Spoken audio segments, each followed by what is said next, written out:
Et si nous fermions les yeux pour un moment de silence, un temps pendant lequel nous serions à l'écoute de notre corps et de notre âme.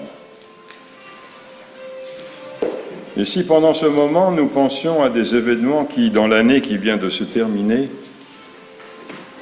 nous ont apporté du bonheur, parce que le monde est aussi rempli de moments heureux. Nous les oublions car les nouvelles que nous entendons du monde, ce sont des morts violentes, des feux qui dévorent forêts et habitations, des ouragans et des torrents de boue et d'eau qui meurtrissent villes et villages, sans oublier des conquêtes armées, des violences à l'encontre des femmes, d'hommes et d'enfants, le rejet de l'autre parce que différent et des défilés de personnes emplies d'amertume et de colère, sans oublier la pandémie qui impacte tous les aspects de notre vie. Tel est le monde dans lequel nous vivons et qui, jour après jour, nous est présenté. Le positif, l'heureux disparaissent sous noirceur et fureur et sous le sentiment de fragilité qui nous taraude. Cependant, nous avons la chance de pouvoir nous lever le matin dans un pays où, en principe, nous n'avons pas à craindre de voir nos vies dévastées par une attaque, par l'enlèvement des nôtres, par les soubresauts de la nature et où le maximum est fait pour que notre santé soit préservée. Alors, recommençons. Fermons les yeux pour un moment de silence et mettons-nous à l'écoute de notre corps et de notre âme. Et ouvrons le dialogue avec nous-mêmes pour repenser à des événements qui nous ont apporté du bonheur. Osons fermer nos yeux et laisser un sourire éclairer notre visage. Osons exprimer de la gratitude.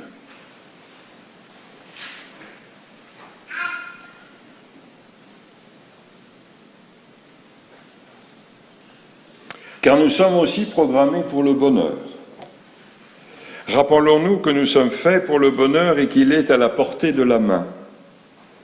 Pour cela, nous avons besoin de laisser notre pensée errer et découvrir des joyaux englués dans leur gangue. Pour cela, il faut peut-être abandonner la cuirasse qui parfois nous enserre.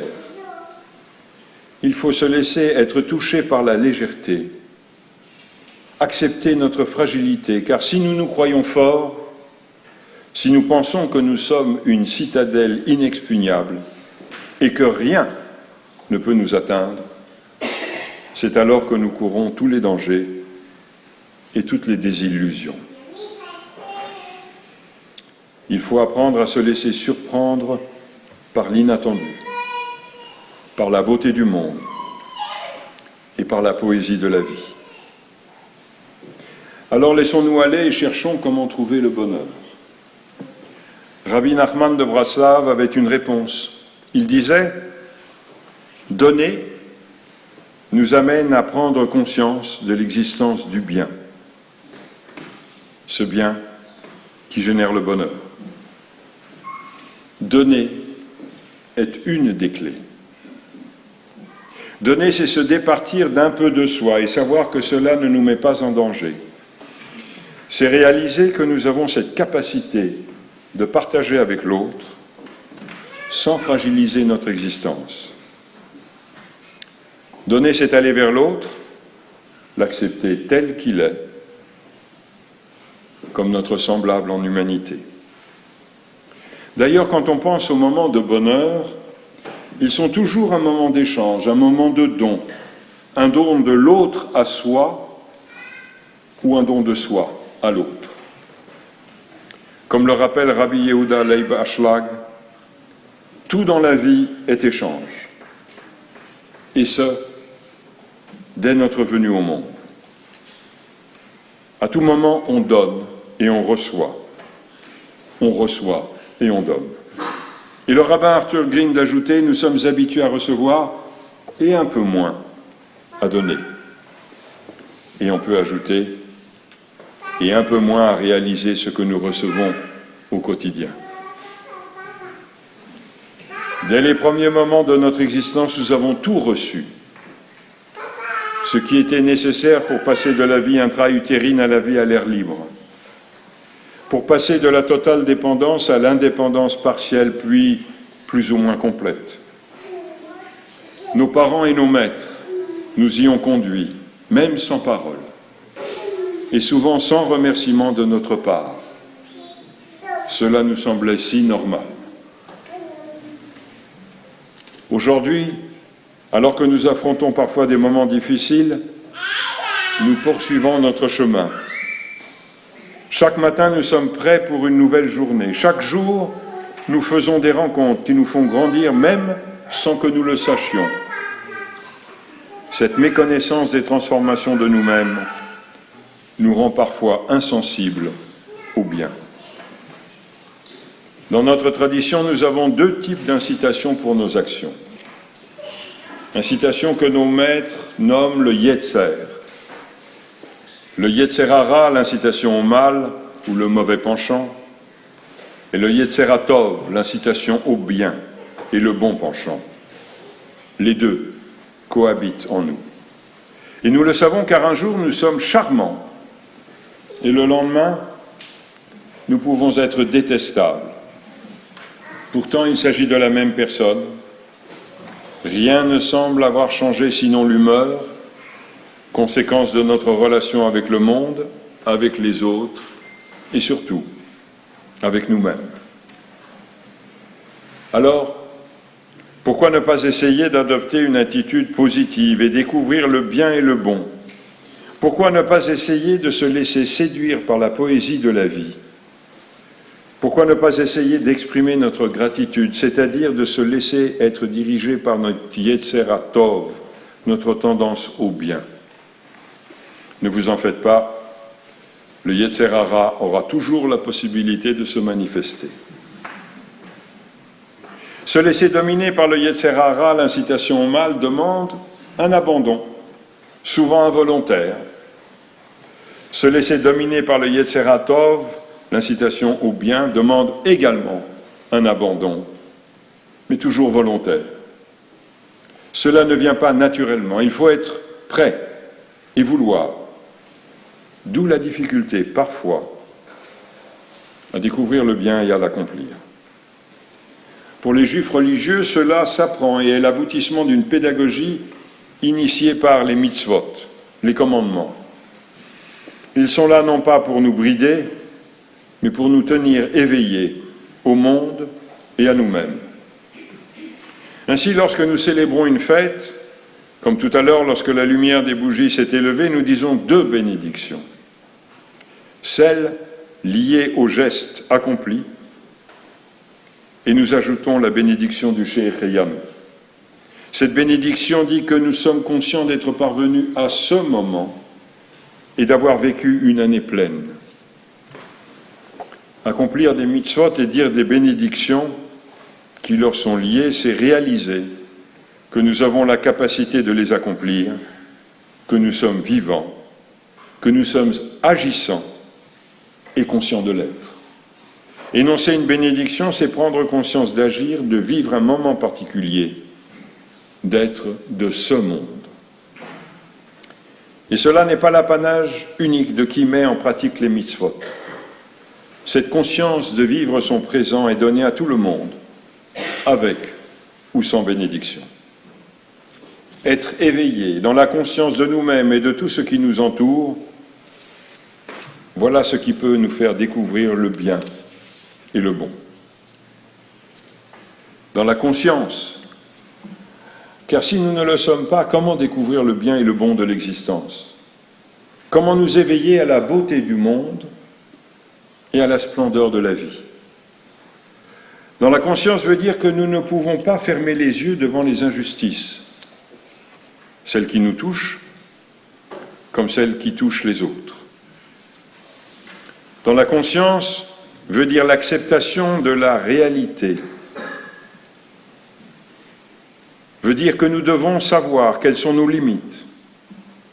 Et ceci s'applique au niveau individuel comme au niveau collectif. Dans la conscience, cela ne s'accommode pas avec une fuite en avant. Elle nous demande l'effort de faire face à nous-mêmes. Et parfois, cela nous est difficile. Mais nous devons savoir qu'il n'existe pas de joie sans cet effort. Ou comme le dit le Talmud, là où il y a joie, qu'il y ait aussi tremblement. Car dans le monde imparfait qui est le nôtre, nous ne pouvons pas nous réjouir sans tremblement, sans conscience de ce qui peut ne pas être. Et cela doit nous apprendre à nous réjouir lorsque cela est possible. Comme il est dit dans l'Ecclésiaste, « J'ai su qu'il n'est pas de plus grand bien, sinon à être en joie et faire le bien dans sa vie. Et même tout homme qui mangera et qui boira verra du bonheur dans tout son effort. » Et il conclut, « Cela est un don de Dieu. » Se rendre compte du bonheur de vivre, cela est matat Elohim, un don de Dieu. Le bonheur est un cadeau divin, dit Salomon. C'est pourquoi le Talmud de Jérusalem affirme, le jour de notre jugement, nous devrons rendre compte de tout bien et de tout bonheur que nous n'avons pas pris en compte et dont nous ne nous sommes pas réjouis. Et nos maîtres d'ajouter, « Béni soit celui qui n'a rien ôté dans son monde et qui y a introduit la beauté et façonné de beaux arbres, afin que tous puissent s'en réjouir. » Et ce bonheur que nous sommes invités à ressentir permet à Dieu de s'approcher de nous. Comme il est dit, la présence divine ne peut reposer que sur une âme heureuse. Et le bonheur, c'est matat Elohim hu, un cadeau de Dieu. Comment le ressentir au mieux? Il faut apprendre à nous réjouir et cet exercice suppose de ne pas oublier la relation avec le monde et avec l'autre. Dans les temps anciens, chacun apportait ses prémices au temple. Il reconnaissait alors que Dieu avait fait entrer le peuple dans la terre promise, c'est-à-dire qu'il reconnaissait qu'il ne vivait pas dans une autonomie totale, que les végétaux qu'il présentait étaient le fruit de son travail, certes, mais cependant qu'il n'était pas à l'origine de tout. La reconnaissance de cette dépendance l'amenait à exprimer sa joie et sa gratitude d'être là, de vivre ces moments-là, et le texte se poursuit ainsi. Et tu te réjouiras de tout le bien que t'a accordé l'Éternel ton Dieu ainsi qu'à tous les tiens. Atav ha-Lévi ve'ager asher bekirbecha, toi et le Lévi et l'étranger qui vit avec toi. La réjouissance est la conséquence de la prise de conscience du bonheur que nous pouvons ressentir d'être en vie et de bénéficier des biens que nous offre la nature. De nous savoir être dépendants et aussi de nous savoir en capacité d'agir. Cette gratitude, pour être pleinement vécue, doit être partagée avec le Lévi et l'étranger, c'est-à-dire avec ceux qui nous sont proches et au-delà. Alors, en cette journée de Rosh Hashanah, entrons en nous-mêmes pour découvrir tous les biens qui nous ont été accordés dans l'année écoulée.